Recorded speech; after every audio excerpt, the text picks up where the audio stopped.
bonjour à chacun de vous.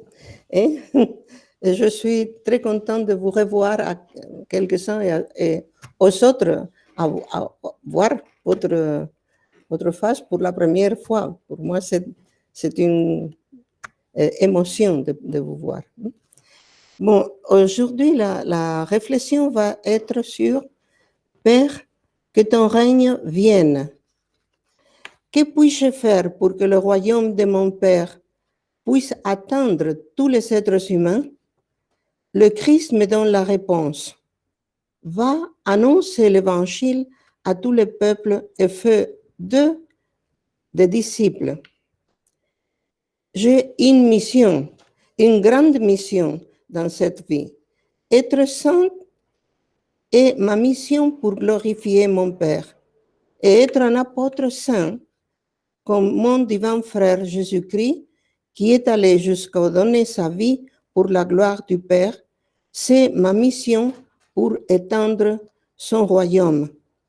Nous avons vu dans la réflexion concernant la demande précédente de notre Père que le noyau autour duquel gravite tout l'enseignement de Jésus-Christ, son activité historique, ainsi que l'offrande de sa vie jusqu'à la mort sur la croix, c'est de révéler le Père. Comment? En le glorifiant, c'est-à-dire en le rendant présent parmi nous, en nous le montrant tel qu'il est, en tout amour sauveur, en amour impensable, en amour tout amour, au-delà de toute limite et de toute mesure, en amour plein, pur, absolu. Le Christ nous présente un Père saint, en qui nous voyons que la sainteté est le caractère le plus éminent de son nom. Le nom de Dieu, c'est-à-dire sa personne. C'est ce que nous dit Fernando Rielo, je le cite, autour de cette phrase de notre Père, qui est Père, que ton règne vienne. Que puis-je faire pour que le royaume de mon Père puisse atteindre tous les êtres humains? Le Christ me donne la réponse. Va annoncer l'évangile à tous les peuples et fais d'eux mes disciples. J'ai une mission, une grande mission dans cette vie. Être sainte est ma mission pour glorifier mon Père et être un apôtre saint, comme mon divin frère Jésus-Christ, qui est allé jusqu'à donner sa vie pour la gloire de mon Père, c'est ma mission pour étendre son royaume. Nous avons vu dans la réflexion concernant la demande précédente de notre Père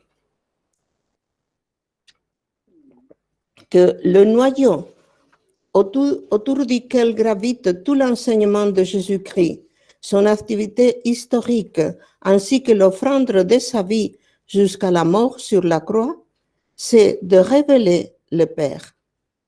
Comment?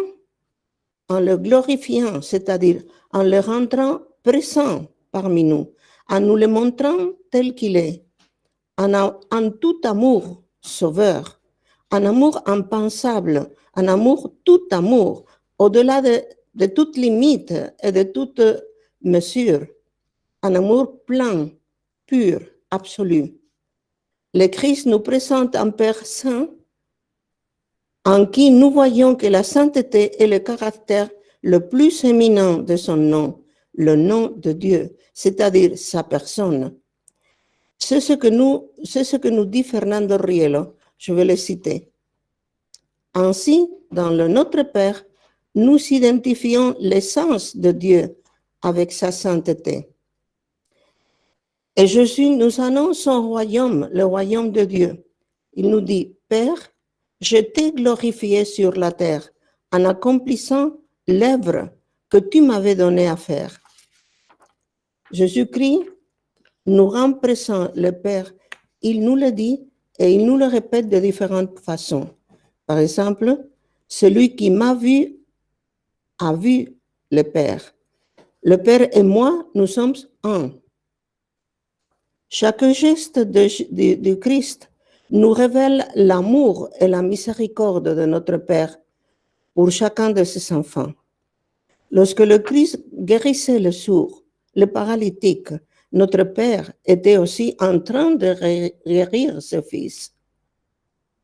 Lorsque le Christ s'est agenouillé devant les disciples pour les purifier en leur lavant le pied, le Père aussi était agenouillé devant ce Fils. Quand le Christ le nourrissait parce qu'il s'était absorbé par sa prédication, ils avaient oublié qu'il s'était loin de la maison, qu'il n'avait pas pris de la nourriture avec eux. Il s'était en une espèce d'extase en entendant tout ce que le Christ lui était en train de dire. Bon, le Père multipliait les pains et les poissons avec le Christ pour rassasier ses enfants. Quand le Christ s'est ému parce qu'il s'était comme des brebis sans berger, le Père s'est ému avec lui. Lorsque le Christ nous parle, le Père est là également et touche nos cœurs. Par exemple, le Christ nous dit, car ce n'est pas de ma propre initiative que j'ai parlé. Le Père lui-même qui m'a envoyé m'a donné son commandement sur ce que je dois dire et déclarer. Et je sais que son commandement est vie éternelle. Donc, ce que je déclare, je le déclare comme le Père me l'a dit. Et au moment de son départ, le Christ nous a dit encore, je ne vous appelle plus serviteur, car le serviteur ne sait pas ce que fait son maître. Je vous appelle mes amis, car tout ce que j'ai entendu de mon Père, je vous l'ai fait connaître. C'est-à-dire, nous tous sommes ses amis, les amis du Christ. Il nous a donné tout ce que le Père lui a donné. En disant au revoir à ses disciples, Jésus les rassure. Je ne vous laisserai pas orphelins.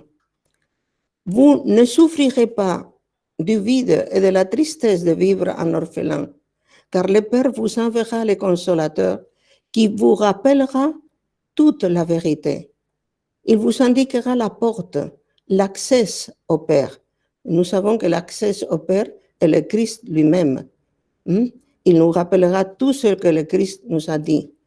Et il transformera notre cœur en vous ouvrant à son amour. Le pape François nous disait dans son homélie du 17 mai 2020, il n'existe pas une spiritualité du Fils seul, de l'Esprit Saint seul. Le centre est le Père.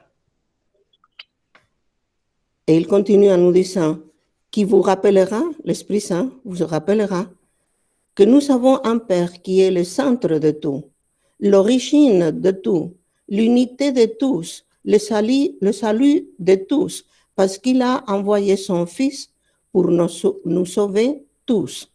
Et à présent, il envoie l'Esprit Saint pour nous rappeler l'accès à lui, au Père. Le Père qui donne sens à toute la vie, et qui fait que les hommes soient une famille. Je laisse de citer maintenant le pape François. Dieu règne, non pas comme le roi de ce monde, mais en nous servant. Et il le fait pour nous sauver du mal et pour nous inviter à être ses enfants, à son image et à sa ressemblance, donc parfait dans l'amour divin.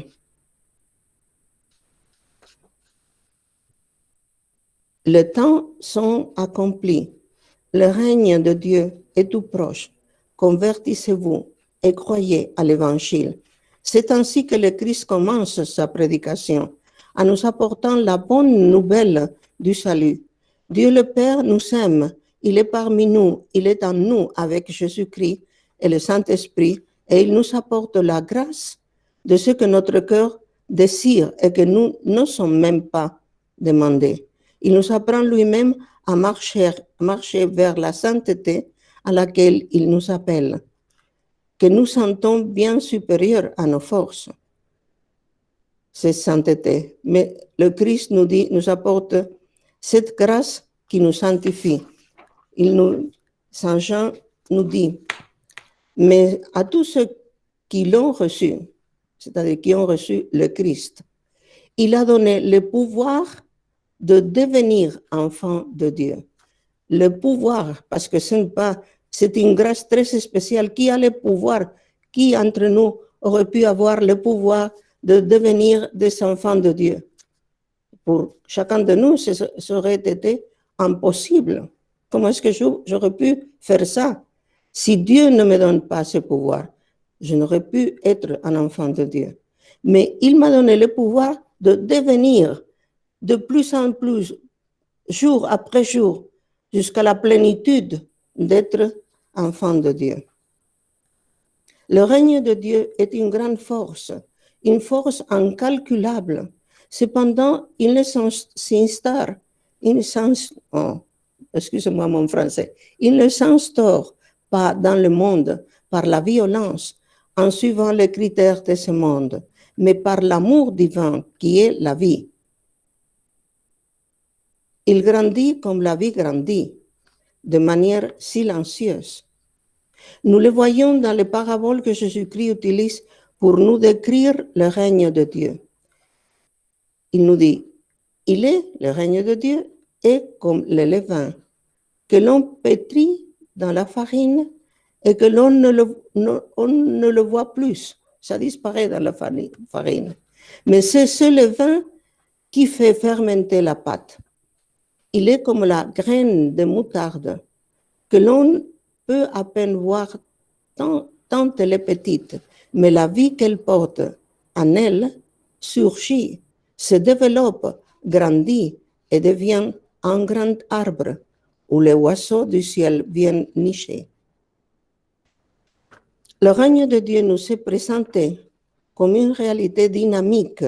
Le sujet des verbes qui indique le règne de Dieu, c'est le sujet de différents verbes qui indiquent le mouvement au sein de l'histoire, de notre histoire, de l'histoire des êtres humains. Le règne de Dieu arrive, vient, fait irruption, s'approche. C'est un règne qui grandit siècle après siècle, un règne qui s'accomplira pleinement dans la vie à venir.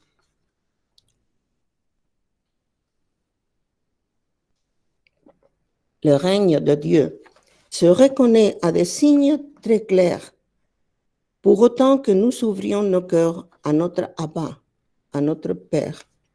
Ainsi, ceux d'entre nous qui sommes aveugles à la vérité, nous commençons à voir. Ceux qui sont sourds à l'appel du Père, nous entendons sa voix au plus secret de notre cœur. Ceux que la paresse ou l'égoïsme nous empêchent de marcher, nous courons à sa rencontre.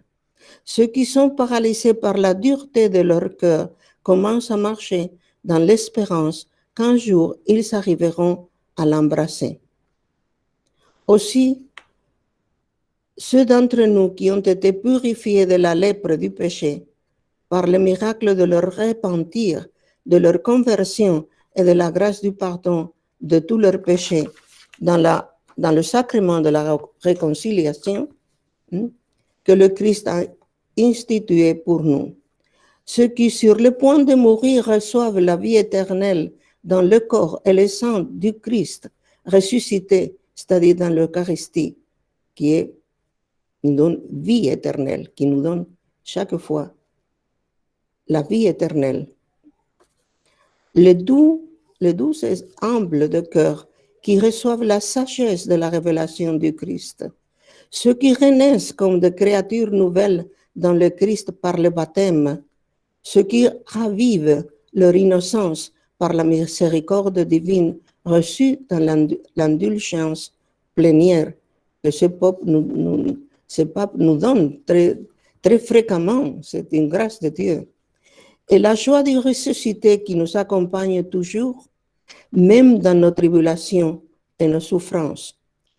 Tout cela, et beaucoup plus encore, sont les signes que le règne de Dieu grandit en nous et parmi nous, aujourd'hui, maintenant, ici. Et cela n'est possible que, premièrement, si nous demeurons dans l'amour du Christ, unis à lui comme le sarment à la vigne. Deuxièmement, si nous gardons sa parole, qui est la vie, qui transforme nos cœurs, nous guérit et nous fait grandir par son infinie miséricorde. Et troisièmement, et si nous sommes fidèles à l'Esprit Saint, dont chacun de nous est un temple vivant, c'est lui qui nous rappelle toute la vérité. Si nous pensons que l'Esprit Saint est dedans nous, et moi je suis son temple, c'est tellement impressionnant, n'est-ce pas? C'est lui qui nous rappelle toute la vérité et nous purifie de tout ce qui se cache dans le recoin de notre âme pour nous rendre la simplicité et la pureté des enfants capables d'entrer dans le royaume des cieux. L'Esprit Saint est Seigneur et donne la vie, comme nous le disons dans le credo. C'est le sanctificateur qui nous rend libres et nous transforme en apôtres saints et libres pour aller prêcher l'évangile à tout le peuple. L'Esprit Saint est le don de Dieu que Jésus-Christ nous annonce. Il nous dit, si vous saviez le don de Dieu, ni le Christ, ni l'Esprit Saint, ni le Père ne nous jugent, mais s'il nous sauve et nous sanctifie. Lorsque nous jugeons, c'est nous qui jugeons. Nous avons la mauvaise habitude de juger tout, de juger nous-mêmes et les autres. Et parfois, je ne pardonne pas à moi-même et non plus à mon prochain. J'en arrive même à penser que Dieu ne me pardonne pas, qu'il est terrible, après avoir rencontré Jésus-Christ, de penser cela et même d'en faire une obsession. L'Esprit Saint est le don de Dieu. C'est Dieu lui-même qui déverse dans mon cœur ce qu'il est. C'est-à-dire l'amour divin. Il déverse dans mon cœur l'amour divin sans limite. Comme je l'ai déjà répété à maintes reprises, la limite, c'est moi qui la mets. Lorsque je ne vide pas mon cœur de vices, de péchés, des attachements, de préjugés, etc. Saint Cyril de Jérusalem disait, « Celui qui se garde pur dans ses actions, ses pensées et ses paroles peut dire à Dieu que ton règne vienne. » Et notre Père fondateur, Fernando Rielo, nous dit, dire Père, ce n'est pas simplement prononcer son nom, mais lui donner le meilleur de notre vie en parcourant le monde et en le traversant de part en part comme défi formidable et magnifique pour l'annoncer à tant de millions de personnes qui ne le connaissent pas, qui ne savent pas qu'ils sont aussi ses enfants et qui ne connaissent pas le message de son existence. Il y a tant d'êtres humains inscrits dans des religions ou pas, et même beaucoup qui sont livrés aux vices ou qui vivent de nombreux et de très graves malheurs. Il y a ceux qui les rejettent, ceux qui nient avoir un Père absolu, éternel et céleste. Il y a ceux qui sentent qu'ils ne sont les enfants de personne. C'est terrible ça. Qu'ils n'ont pas d'origine ni de destinée, qu'ils viennent du néant et qu'ils s'y retournent. Et surtout, ils en viennent à considérer qu'ils ne sont eux-mêmes rien. C'est très triste ça, qu'il y ait des frères et des sœurs à nous qui ne connaissent pas que nous avons un Père qui nous aime vraiment et qui est Dieu. Nous voyons ici l'urgence du commandement du Christ. allez et prêchez l'évangile à toutes les nations. Et n'y allez pas n'importe comment, mais en union mystique d'amour et de mission avec Jésus-Christ, qui lui-même a également été envoyé par le Père. Nous devons être l'apôtre du Père comme le Christ l'a été. Et pour cela, il nous dit, demeurez en moi comme je demeure en vous. Comme, attention à ça, demeurez en moi comme je demeure en vous. Le Christ compare ici sa présence en nous à la manière dont nous devons demeurer en lui, et il le fait avec un exemple extrêmement éloquent. Le sarment sans la vigne, dont il reçoit la sève, ne porte pas de fruits. Et la vigne a besoin que le sarment reste attaché à elle pour porter du fruit. Vous voyez le départ, non? La Sainte Trinité n'aura-t-elle pas pu étendre le royaume de Dieu sans nous? Si, bien sûr. Elle aurait pu le faire, mais il aurait pu le faire parce que son pouvoir est absolu. C'est infini son pouvoir. Cependant, Dieu a voulu compter sur nous, ses enfants, pour nous couronner un jour comme des princes ou participants à son royaume. Et ainsi, elle, la Très Sainte Trinité, a établi une réciprocité énormément active et efficace, car l'efficacité nous vient de la sève, c'est-à-dire de la grâce. Cette grâce qui nous suffit. Et c'est ce que nous dit le pape François. Et quel besoin de sarment peut avoir l'arbre de la vie?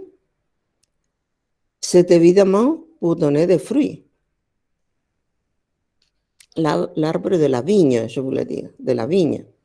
C'est pour donner le fruit. Quel besoin, pour le dire avec un peu d'audace, quel besoin Jésus a-t-il de nous? Notre témoignage. Quand dans l'Évangile, il dit que nous sommes lumière, il dit que ta lumière brille afin que les hommes voient vos bonnes œuvres et louent votre Père. Autrement dit, le témoignage est la nécessité que Jésus a de nous. C'est une nécessité parce qu'il veut avoir cette nécessité, bien sûr. Mais c'est comme ça, il a nécessité de nous, de notre témoignage.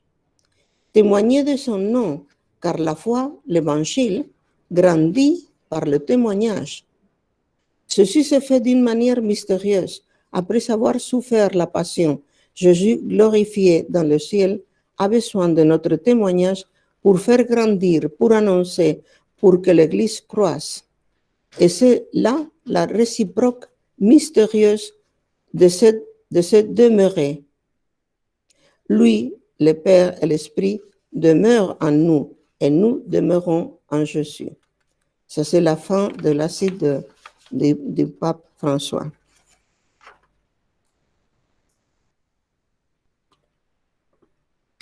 Demeurons dans la très sainte Trinité afin que les trois personnes divines demeurent en nous, faisant leur demeure en nous. Et nous pourrons recevoir d'elle le pardon, la conversion quotidienne, la force, qui est la grâce qui grandit en nous jour après jour, ainsi que l'efficacité dans notre apostolat, dans notre témoignage. Cette sève, cette grâce ne vient que de Dieu et nous est donnée afin que notre action porte du fruit pour son royaume. Notre père Fernando Rielo, notre père fondateur, explique ce chemin qui consiste à demeurer dans l'amour divin lorsqu'il nous dit « La grâce est un acte de Dieu en moi, avec moi ». C'est-à-dire, ici, c'est Dieu, avec son acte, ça veut dire sa capacité d'action. hein, qui est infini, bien sûr, absolu. L'acte de Dieu avec moi, c'est-à-dire mon acte, hein, ensemble, hein, la grâce est un acte de Dieu en moi et avec moi. Lui et moi, son acte en moi, avec moi. Ça, c'est la grâce. Et c'est comme ça que je chemine dans la vie. C'est une union mystique d'amour, très active, qui donne des fruits abondants énoncés par Jésus-Christ. Je suis venu, il nous dit, pour que vous portiez du fruit et que vous en portiez beaucoup, et que votre fruit demeure. Et le pape François nous dit, dès le début de sa mission, Jésus a annoncé l'arrivée du royaume et a encouragé les gens à se convertir afin d'accueillir dans leur vie la bonne nouvelle du salut. Lorsque dans un monde si marqué par le péché et la souffrance, nous prions ainsi que ton règne vienne, nous demandons à Dieu de ne pas s'éloigner de nous, car nous avons besoin de lui. Ainsi, lorsque nous disons dans notre Père que ton règne vienne, notre cœur se remplit de lumière dans l'espérance du Christ qui vient à notre rencontre. L'Église a pour mission de proclamer le royaume de Christ et de Dieu et de l'établir parmi tous les peuples, et elle constitue sur terre la semence et le commencement de ce royaume. Ça, c'est la fin de la cite du pape François. Et Fernando Rielo nous dit, nous unissons tous les charismes pour construire ce royaume des cieux. Cet empire de la grâce qui est l'Église, une, sainte, catholique et apostolique. Par conséquent, tout ce que nous faisons, et c'est notre mission, notre grande vocation et la grâce que nous avons reçue, consiste à sauver, renouveler et développer l'Église catholique. Nous avons l'immense grâce de pouvoir rêver et d'offrir au Christ l'empire idéntique qui lui correspond. Il ne s'agit pas d'assurer un minimum vital pour transmettre l'Évangile. Ce n'est pas un minimum. Il ne s'agit pas de rester dans les rayons d'action d'un lieu restreint. Et nous allons trouver pour le Christ le maximum, pas le minimum, le maximum vital qui lui correspond. Et c'est l'empire de la grâce qui est l'Église. Il continue, notre fondateur continue à nous dire, avec quelle force peut-on affronter des moments qui nous semblent subjectivement difficiles?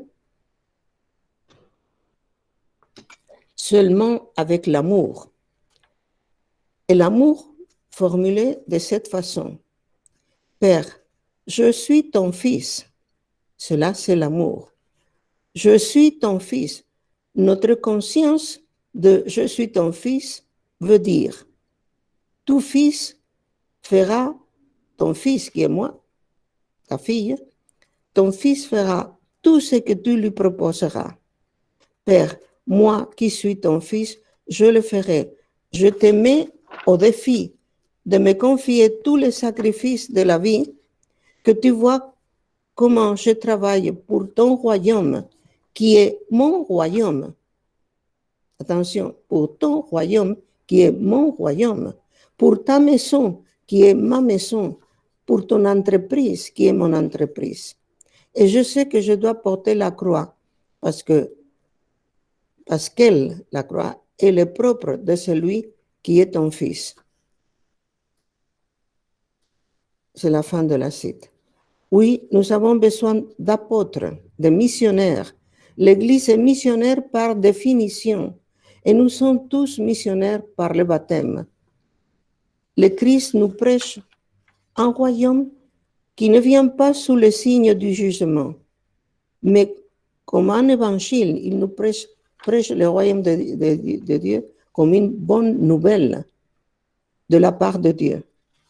Jésus-Christ assume l'attente eschatologique des prophètes, mais avec la nouveauté que celle-ci se réalise en union avec sa propre personne et sa mission salvatrice devant laquelle l'être humain du présent ne se sent poussé à se décider pour Dieu. C'est-à-dire, il nous appelle à nous tous, à tous les êtres humains du présent et maintenant, à nous décider pour Dieu. Et ce présent n'est pas seulement celui du premier siècle où Jésus-Christ prêchait dans les rues de Jérusalem, mais le présent de chaque siècle, y compris le nôtre. N'ayons pas peur de notre faiblesse et de notre condition de pécheurs, ou parce que nous ne savons pas comment donner le message du Christ et être ses témoins. N'ayons pas peur de tout ça, parce que Jésus-Christ nous dit, afin que tout ce que vous demanderez au Père en mon nom, il vous le donne. C'est-à-dire, tout ce que je demande à notre Père au nom du Christ, il va nous le donner. Notre Père fondateur nous a souvent parlé du chèque en blanc que le Père donne à ses enfants pour réaliser leur mission. Le chèque en blanc, maintenant c'est une carte de crédit, non? C'est la même chose. C'est ce que... Il faut remplir ce chèque du Père avec pleine foi et confiance. Nous avons dit que l'être humain d'aujourd'hui se sent poussé à se décider pour Dieu. C'est le présent, par exemple, de ce jeune homme riche, qui est aussi, maintenant, parce qu'il y a, entre nous, il y a beaucoup d'hommes riches, de jeunes hommes riches, qui veut entrer dans la vie éternelle, mais qui ne vend pas tout et ne prend pas sa croix pour suivre le Christ. C'est le présent de ma propre vie et de la tienne, de chacun de nous, que nous avons encore entre nos mains, cette vie que nous avons entre nos mains, mais ne savons pas pour combien de jours, mais pleine de possibilités magnifiques, une vie d'une mission passionnante, d'une opportunité d'être son apôtre, Jésus-Christ d'être ton apôtre, mon Père, mon Abba, être ton apôtre. Le jeune homme riche voulait seulement accomplir les commandements et le Christ lui dit qu'avec cela, il entre déjà dans la vie éternelle, mais qu'il y a une autre chose de plus, suivre le Christ. Et le jeune homme riche s'en va triste parce qu'il a renoncé à cette offre que Dieu lui-même lui a faite. Il s'en va triste parce qu'il a choisi le moins, pas le maximum, mais le moins.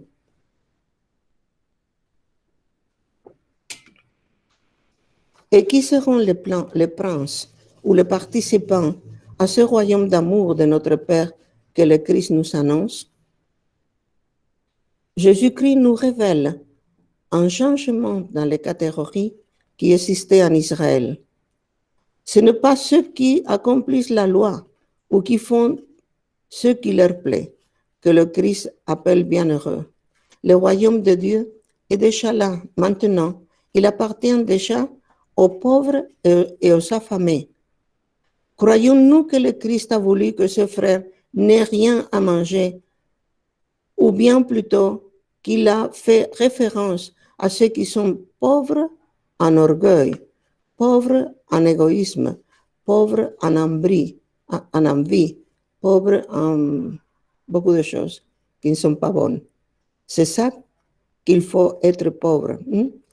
Et qu'ils sont affamés et assoiffés de Dieu.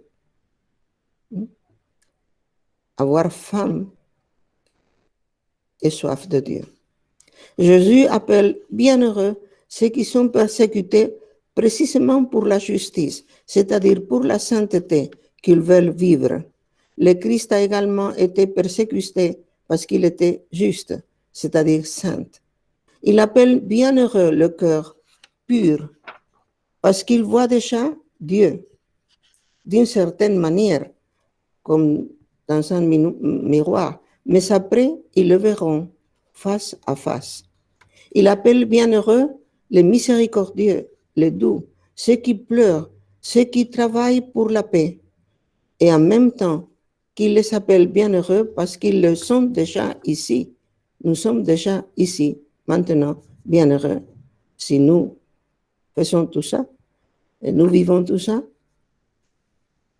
au premier siècle, comme au 21e siècle, aujourd'hui, il leur décrit le ciel où leur béatitude s'accomplira en plénitude. C'est-à-dire, il dit que nous sommes déjà bienheureux, mais dans le royaume des cieux, dans la vie éternelle, tout ça va être en plénitude. Et Fernando Rielo nous dit, être dans l'Église signifie avant tout atteindre la sainteté et vivre l'effort de la réaliser jour après jour. On gagne la sainteté à la sueur de son front, comme le pain, sans équivoque, sans hypocrisie, sans claudication, jour après jour et heure après heure. Il faut gagner le pain de la sainteté. Celui qui mène cette bataille au jour le jour, c'est qu'il progresse. Avec cela s'ajoute l'immense don de la béatitude qui lui donne l'immuabilité et avec l'immuabilité, une grande, immense et très puissante paix. Ce n'est que lorsque l'on jouit d'une paix de cette nature, de cette paix à laquelle le Christ se réfère, de cette paix bienheureuse que l'on peut affronter avec une force inhabituelle, inouïe, les plus grandes batailles pour établir le royaume du Christ dans ce monde. C'est le fin de la suite, de la cite. Le Christ fait savoir à ses disciples ce que signifie renoncer à des biens légitimes pour des biens meilleurs, et ceci par amour pour le royaume. Le Christ nous dit, il y a des eunuques qui sont nés ainsi du ventre de leur mère. Ça c'est une anomalie de la nature. Il y a des eunuques, je ne sais pas si je le prononce suffisamment clair pour être entendu, eunuques, qui le sont devenus par l'action des hommes. Ça c'est un crime. Et il y a ceux qui n'étant pas des eunuques, vivent comme tels à cause de son amour au royaume des cieux. Celui qui peut entendre ou comprendre, qu'il entende ou qu'il comprenne. Tous les êtres humains ne comprennent pas cela. Une grâce est requise. Avoir une oreille intérieure, intime, pour entendre la voix du Père qui t'appelle à tout quitter. C'est-à-dire, si on a une oreille comme ça, non? Si on ne l'avait pas, on ne pourrait pas entendre. On ne pouvait pas ouïr. Mais dans nous, dans notre intérieur, il y a une, ce n'est pas une oreille, c'est une capacité d'entendre la voix de Dieu. Quand il te dit de quitter tout. Ça, c'est une grâce. Avoir cette capacité pour entendre le Père, lorsqu'il te demande de quitter tout, c'est une grâce. Afin que ton cœur soit indivisible et entièrement consacré à la très sainte Trinité et que ta vie et toutes les années que tu vas passer sur cette terre soient consacrées uniquement à cette belle mission d'étendre le royaume de notre Père. Et comment puis-je savoir que mon Père m'appelle à cela? Comment puis-je savoir que c'est sa volonté pour moi? Pas pour toi, mais pour moi. Si tu as cette oreille intérieure, si tu as entendu sa voix, ou simplement cette idée t'est venue à l'esprit, alors il t'a appelé. C'est très simple. Si tu l'entends, tu l'entends. C'est à toi maintenant de répondre. Mais si tu ne l'as pas entendu, tu n'as pas entendu, tu n'as pas eu cette grâce. Il y a des milliers, des millions de personnes qui n'ont jamais entendu cela en elles. Mais si tu l'as entendu, le Père veut te donner cette grâce. Et c'est à toi d'accepter librement, car personne ne peut te le dire, ni le diable, ni le monde, ni personne sur cette terre. À quoi cela servirait-il que quelqu'un te le dise? Cela ne servirait à rien. Seul le Père peut le murmurer dans ton cœur. Et c'est ton abat que tu dois répondre. Ceux qui, en raison de leur amour pour le Père, consacrent leur vie à le glorifier et à étendre son règne en suivant le Christ, ceux qui, comme le Christ, renoncent à tous les biens légitimes de ce monde, comme Jésus-Christ lui-même l'a fait, non? Sont eux-mêmes, ces personnes sont eux-mêmes une prophétie rendue vivante ici et maintenant de ce royaume des cieux que nous vivrons en plénitude, où personne ne se donne plus en mariage, comme le dit notre Maître. Le Christ disait, à la résurrection, en effet, on ne prend ni femme ni mari, mais on est comme les anges dans le ciel. Alors, on va finir ici.